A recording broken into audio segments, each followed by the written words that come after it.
If you're interested in processing your own lumber with a chainsaw mill, then you've come to the right place.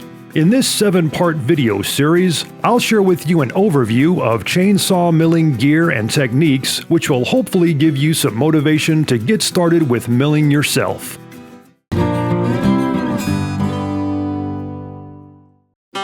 Something that I've mentioned in many of the videos in this series so far is how much faster and smoother your milling efforts will go when you're using a good sharp ripping chain.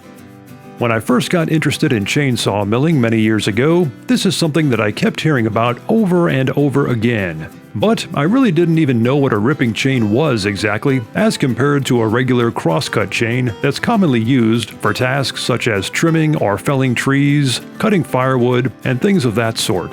So first of all, what exactly is ripping chain and why should you use it for chainsaw milling?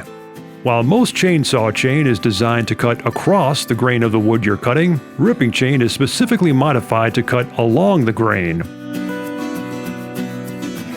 One of the main differences between ripping chain and crosscut chain is the angle at which the teeth are sharpened. The teeth on most crosscut chains are sharpened at 35 degrees, while ripping chain teeth are commonly sharpened at 10 degrees, which makes for much faster and much more efficient cutting, especially for milling work.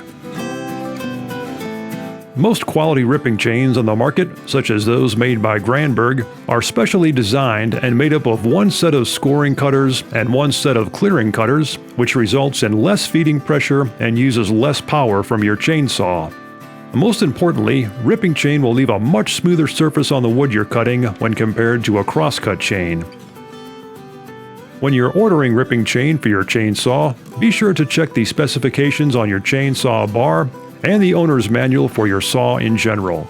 But like any chain that you run on your chainsaw though, you'll need to keep it sharp and well maintained, which will be the topic of the next 2 videos in this series, so stay tuned.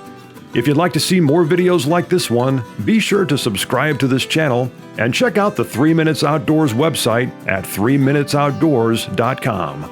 And finally, if you'd like to support this channel, click on the link in the video description below to find out more.